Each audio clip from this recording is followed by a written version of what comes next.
안녕하십니까. 신의 한수의 신혜식입니다. 손혜원 의원의 투기 의혹이 일파만파 커지고 있습니다. 바른미래당 하태경 의원은 부패방지법에 의하면 손혜원 의원은 처벌돼야 된다. 수사가 필요하다. 이렇게 얘기하고 있습니다. 이와 관련해서 진성호 전 자유한국당 국회의원 모셨습니다. 안녕하십니까. 안녕하십니까. 이거 정말 수사해야 될 것 같은데요. 아마 하지 않겠습니까? 왜냐하면 지금 이 정도로 이슈화 됐는데 다른 이명박 박근혜 정권의 사람들에 대해서는 정말 가혹하죠. 뒤지고 앞서고 난리인데 손혜원에 대해서 안 한다? 말도 안 되는 겁니다. 그러니까 하태경 의원이 이야기했지만 만약에 손혜원 의원 측이 문화재청으로부터 이 지역이 문화재 거리로 지정된다는 걸 알고 내부 정보를 알고 구입했다면, 그래서 이런 이익을 남겼다면 이거는 부패방지법의 50조 업무상 비밀 이용의 죄에 위반되는 겁니다. 네. 그러니까 이거는 7년 이하의 징역 또는 5천만 원 이하의 벌금이기 때문에 상당히 셉니다. 세네요. 그러니까 만약에 손혜원이 이런 내부 정보를 갖다 알았다는 것만 입증된다면, 그리고 그때 샀던 재산의 가격이 그 뒤에 문화재 거리로 지정된 뒤에 정말 4배로 올랐다는 것이 입증된다. 4배나 2배만 올랐다 하더라도 그렇죠. 이거는 감옥에 가야 될 거로 저는 봅니다. 또 하나는 다소간 올랐더라도 네. 리모델링을 해주고 하면서 정부 자금이 들어가니까 앞으로 이득이 생기는 거니까 당연히 이거는 처벌받아야 될 그렇죠. 네, 앞으로 상황이죠. 이제 여기 보면 구체적으로 얼마가 들어갈지는 잘 모르겠지만 분명히 문화재청이 이 지역을 갖다가 문화공간으로 지정하고 지원을 한다고 했기 때문에 네. 그래서 자기가 산 것도 있지만 남편 보좌관 가족 네. 조카 이런 사람들이 이익을 한다면 뭐라고 할까요? 제3자더라도 자기와 관련된 사람들이 이득을 취하게 되니까 이것도 문제죠. 남편이 있지 않습니까? 그렇죠. 남편 본인과 똑같은 거 아니겠어요? 그렇죠. 어떻게 보면요. 국회의원은 부인이고 남편이 사업하면서 그 정보를 가지고 사업을 했다? 네. 이건 있을 수 없는 일이죠. 우리 당연하죠. 국민 감정상 있을 수 없는 일이고 국민 감정도 아니고 이건 당연히 안 되는 거 아닙니까? 아니 법적으로 감옥 가는 겁니다. 이건. 그러니까요. 예, 이건 말도 안 되는 것이고, 또 하나는 이 문제에 대해서 정부가 손혜원을 감싸기 위해서 거짓말하고 은폐한다면 이거는 국정조사 특별검사 도입까지 가야 됩니다. 예. 이거는 지금 온 국민들이 분노하고 있습니다. 그렇다면 말이 안 되는 거예요. 저는요 더 네. 나가서 네. 그 지역에 대한 전수조사가 필요할 네. 것 같아요. 네. 그냥 손혜원이 샀다는 지금 의혹이 나오고 있는 그런 집뿐만이 아니라 전체적으로 싹 조사를 해서 관련 국회의원이라든가 아니면 문화재청에서 일하는 사람이라든가 관련 기관에서 일하는 사람들이라든가 이 가족들이 관계돼 있다면 사실관계를 파악해서 모두 처벌해야 될 거라고 봅니다. 그렇죠. 네. 또 하나 제가 이제 더불어서 지금 의혹을 제기하는 건 이겁니다. 자, 문화재청장이 홍보대사를 자체했고 해당 지역은 문화재 거리로 지정되었습니다. 그런데 이 미공개 정보의 취득을 여당 간사가 문체위 간사가 취득해서 했다고 하고 본인이 아니라 가족 또는 조카 보좌관의 딸 이런 식으로 해가지고 부동산 투기를 한 게 사실이라면 이거는 또 다른 명의신탁, 부동산 명의신탁을 통한 형사처벌. 그렇죠. 무슨 말이냐면요. 아. 이게 증여라고 하지만 예. 조사를 해보면 실질적인 소유주. 소유주는 손혜원일 수가 있습니다. 다만 그 명의를 보좌관의 딸, 근데 조카 돈을 줬다고 하지 않습니까? 네. 그래서 샀다고 하면 부동산 명의신탁입니다. 그러니까 부동산 실명제에 어긋날 수 있습니다. 그렇죠. 그러니까 이게 그 돈이 정말 수사를 해봐야 됩니다만 가정을 한다면 실질적으로는 내 건데 내가 이제 어디 해야 되는데 남들이 볼 때 저 지역은 진성호 의원이 사실은 주장해서 문화재로 만든 거야. 그러면 제 이름으로 사야 조금 그렇죠. 능사스럽지 않겠습니까? 그러면 친구, 동생, 평소에 친해지게 내가 이거 4배 오른다 4배. 내가 돈 1억 빌려줄 테니까 네. 사. 나머지 우리 2억씩 나누자. 그렇죠, 이럴 수 있는 거 그렇죠. 아닙니까? 이거 어디까지나 가정입니다. 손혜원 의원이 그랬다는 게 아니라 명의신탁. 그러니까 돈은 내 돈인데 신혜식 대표하고 친분 관계를 통해서 신 대표 우리 뭐 같이 그렇죠. 한번 그랬다면 이것도 그럼 신 대표가 한 1억 정도 투자하고 내가 빌려줄게. 그건 안 되죠. 그랬다면 이거는 더 범죄입니다. 이거는 엄청난 거죠. 그래서 지금 돌아가는 것들이 심탄장. 그러니까 오늘 제가 볼 때는 박지원 의원이 참 좀 우습게 보이는 이유가 네. 박지원 의원은 뭐 일부러 뭐 글을 써가지고 손혜원 의원 투입 아닌 것 같아 뭐 이런 식으로 이제 변명을 했지만 그가 속한 평화당은 셉니다. 요즘 야당 중에서 왜 이렇게 평화당 바른미래당이 세게 나오는지. 네. 야, 영부인 친구 손혜원 투기 의혹이 아니다 이거는. 손혜원 게이트다. 손혜원 게이트. 게이트라. 투기 의혹 정도가 아니라 손혜원 게이트다. 자, 이거는 뭡니까? 뭐 전남 목포 지역 문화재 지정 정보를 이용해서 친인척에 특혜를 줬다는 의혹이다. 야. 손 의원은 영부인의 친구이자 친문의 상징과도 같은 여당 실세다. 표현이 아주 셉니다. 단순한 부동산 투기 의혹이 아니라 손혜원 게이트란 오명을 피할 수 없는 이유가 여기에 있다. 손혜원 게이트. 저는 이거 좀 이해가 돼요. 손혜원 게이트라고 하는 부분이 이해가 되는 게 예.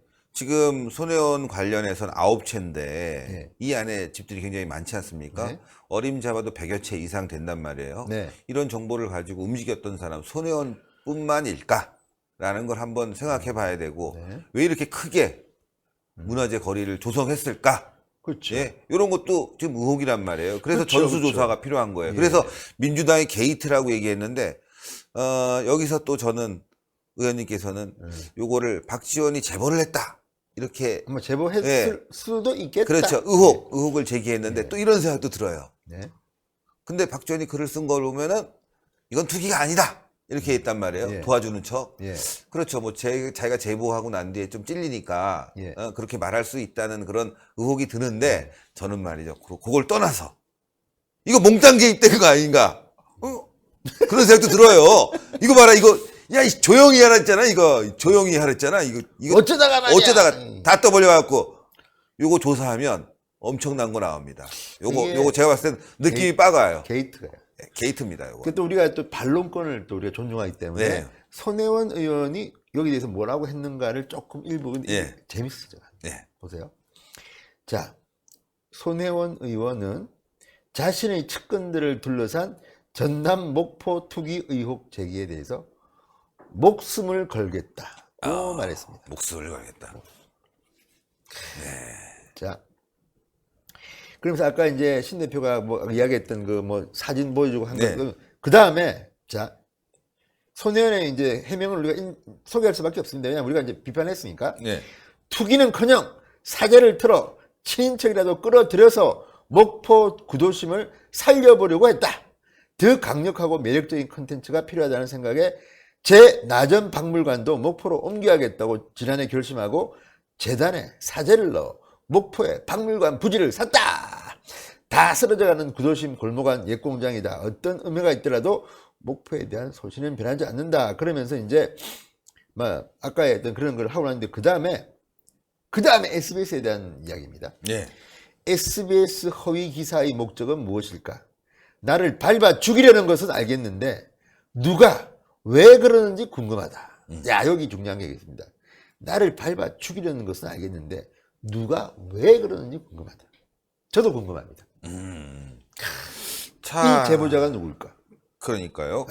그런데 저는 좀 이거 참 너무 이상한 부분이 많이 보여서 예. 손혜원 의원이 목숨을 걸겠다 이렇게 얘기했는데 또 광주를 목포를 상당히 발전시키겠다. 근데 제가 목포에 지역구를 두고 있으면 이해가 되는데 근처라도 그런데 지금 손혜원 의원은 마포을입니다. 마포잖아요. 마포을. 마포도 지금 저 위로 가면 어려워요. 다들 지금 힘들고 좀 발전시켜 달라고 얘기가 많습니다. 이 마포가 강남과 가까운데 또 이 강북도 아니면서 상당히 고민하는 지역입니다. 저도 신혼때 거기 잠시 살았습니다. 성산동에 네. 살았는데 지금 상암동은 개발됐지만 지금도 개발해야 할 곳이 많습니다. 그렇죠. 그런데 본인의 지역보다 목포를 생각하는 이유는 무엇일까요? 제가 알기로는 손혜원 의원이 목포 출신도 아닌 걸로 알고 있습니다. 그러니까요. 그 또 하나는 아홉째, 또 지금 제가 이제 보는데 네. 머리가 아파 죽겠는 게 이겁니다. 자, 아홉째인데 조카가 소유한 건물 셋째, 손 의원 남편이 이사장으로 있는 문화재단 명의로 건물 셋째, 손 의원 보좌관의 배우자 명의 건물 한채, 보좌관 딸과 손 의원의 다른 조카 공동 명의로 건물 두채. 복잡하지 않습니까? 복잡하죠. 진짜 복잡합니다. 조카를 많이 도와주는군요. 조카, 뭐, 또 보좌관의 딸, 보좌관의 배우자, 남편이 뭐, 그 이사장으로 있는 문화재단. 이건 철저히 수사해야 됩니다. 야, 이거는 우리 같은 사람은 머리가 나빠서 이렇게도 못합니다. 아홉채를. 아우치. 목표를 살리기 위해서입니까, 이게? 아, 마포나 좀 살려놓지. 그러니까요. 그리고 어쨌든 SBS 보도는 그겁니다. 매입 가격은 평당 100만 원, 400만 원이었으며 이 지역이 문화재로 등록된 뒤에는 4배 정도 뛰었다고 4배 정도 보도했습니다. SBS가 거짓이면 책임지시고 사실이면 손혜원이 책임지십시오. 그러니까요. 이건 진짜 아주 이거 깊이 파봐야 될 부분이 많아서 저희가 집중 보도하고 있는데 뭐 의원님도 예. 지역구에서 활동을 하셨으니까 아시겠지만 지역구를 발전시키기 위해서 노력하는 게 국회의원의 본연의 모습 예. 아닙니까? 저는 그래서 예산도 따오고 지역구에 저는 사실 개인적으로 굉장히 큰 재산적인 손실을 입었지만 맞아요. 지역구를 위해서 강남에 집 있는 걸 팔고 네. 강북으로 가서 중랑구에 그 집은 계속 그 가격이고 샀지 않습니까? 거의 한 9억 10억 손해 봤습니다. 예. 그렇지만 지역을 사랑하는 사람은 이렇게 지역에 국회의원이 지역구에 집을 예. 사고 뭐 그렇죠. 해야지 왜 목포에 삽니까? 다른 집 생각하면 그건 지금 17억입니다 지금. 자, 뭐 어떻게 하겠습니까? 근데 사람은요 너무 물욕을 가지면 안 됩니다. 안 됩니다. 근데 전 물욕이 생깁니다. 원래 집 그대로 놔뒀으면 그 집은 지금 올라갔고 지금 말이죠. 불이익위험까지 막 붙었다고 하는데 아 돌겠습니다. 네. 하여튼 손혜원 의원과 친해지면 보좌관도 네. 돈을 번다. 야 이거 참 놀라운 일입니다. 그래서 의심이 가는 게 뭡니까? 그럼 과연 보좌관의 딸, 보좌관의 배우자 네. 투자를 권유했는데 아무런 보장 없이 손해볼 거를 갖다가 보좌관의 딸과 보좌관의 배우자가 연고도 없는. 하겠습니까? 그렇죠. 뭔가 뭔가 있어요. 그렇죠. 이건 그러니까 철저히 수사해야 됩니다. 이거는 정말 수사 빨리 넘겨야 되고요. 제가 볼 때는 손혜원 의원은 이런 분위기면 국회의원직을 수행하기 힘들 것 같다는 그렇죠. 생각이 듭니다. 왜냐하면 너무 많은 지금 막말과 무리와 또 이런 이제 구체적인 게 나옵니다. 지금 민주당이 손혜원 또 서영교 나중에 또 하겠지만 서영교 의원의 의혹도 있습니다. 네. 이딴 잡음에 곤혹 민주당 지도부가 골치 아픈 거예요. 요새. 그래서 한때는 이재명 때문에 골치 아팠는데 이제 또 다른 또 이제 그러니까요. 그래서 이거를 지금 이제 오늘 딱 아침에 확대 간부회를 마치자마자 기자들이 홍영표 원내대표 나오십시오 하고 막 질문을 막 하는 겁니다. 그러니까 홍영표는 그겁니다. 사무처에서 사실관계부터 확인하는 조사를 하기로 했다. 결과를 보고 조치를 취하겠다고 했는데 손 의원의 투기 의혹에 대해서는 조사가 끝난 뒤라고 말했다. 함부로 말 못합니다. 그러니까 지금 보면 두 의원이 국회의원직 유지하냐고 또 물었다는 겁니다. 네. 일단은 유지할 것이라고 말했다고 합니다. 일단은. 네. 일단은 그러니까 홍영표 원내대표도 딱 사안을 보고 심각하다. 이거 잘못하면 출당시켜야 될지도 모릅니다. 근데 더 앞거는 서영교인데 우리 좀 이따 하겠지만 서영교 이거 아주 심각합니다. 서영교는 지난번에도 무리를 빚어가지고 출당 출당됐다가 다시 봐줘가지고 야. 원내 수석 부대표 센 자리에 앉혔습니다. 그렇죠. 또 무리가 나왔습니다.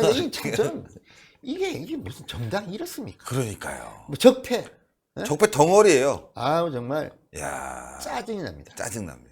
서영교 의원은 정말 또 좀 돈하고 관계 있는 건 아니지만 돈하고 관계 없다고 하셨지만 어쨌든 이거는 다음에 또 달아보겠지만 좀 냄새가 진동을 합니다. 그렇죠. 썩은. 요거를 또 좀 잠시 후에 네, 아주 하는데 집중적으로 어쨌든 서영교, 손혜원 이 쌍으로 지금 쌍으로 민주당이 무리를 일으켜서 국민들 염장을 지르고 있는데 요것들을 보면 수상합니다. 민주당이 끝이 보인다. 끝이 보인다. 예. 그럼 어쨌든 제가 또 할 게 너무 많다. 맞습니다. 추미애 좀 쉬었다가 좀 식사도 좀 쉬다가 하시고. 예. 근데 어쨌든 손혜원 의혹은 우리가 손혜원 반론까지 했지만 목숨을 걸겠다고 했습니다. 맞습니다. 보십시오. 걸어야 됩니다. 네. 네. 고생하셨습니다. 네. 예. 정보라는 거는 뭐 여러분들 잘 아시지만 미래를 보고 전망을 보고 투자를 해야죠. 눈에 딱 보이는 거 말이죠. 어디서 들어온 자료 가지고 그런 정보로 투기를 했다. 이거 범죄 행위입니다, 여러분들. 그렇게 하면 안 되죠. 그렇게 되면 피해자가 생기게 마련입니다. 예, 목포에 사시던 그 거리 안에 있던 분들 정말 그냥 판다니까 덜컥 팔아버렸지만 그 박탈감은 어떡할 겁니까? 그뿐만이 아니라 국민적 박탈감 요즘 말이죠. 부동산 때문에 난린데 말이죠. 자기 지인들이 총동원돼서 9채를 샀다? 이거 말도 안 되는 겁니다. 이거 정말 열받아. 여러분들 열받죠? 집값 때문에 요즘 동그랗게 올라가는 구독 버튼 화풀이도 팍 눌러주세요. 그리고 추천 버튼 팍 눌러주시고 댓글 많이 부탁드리겠습니다. 여러분들 정말 대한민국 살려야 되겠습니다. 이래서는 안 됩니다. 여러분들 비정상적으로 흐르는 이 적폐 덩어리들 뽑아내야 되겠습니다. 대단히 감사합니다. 감사합니다.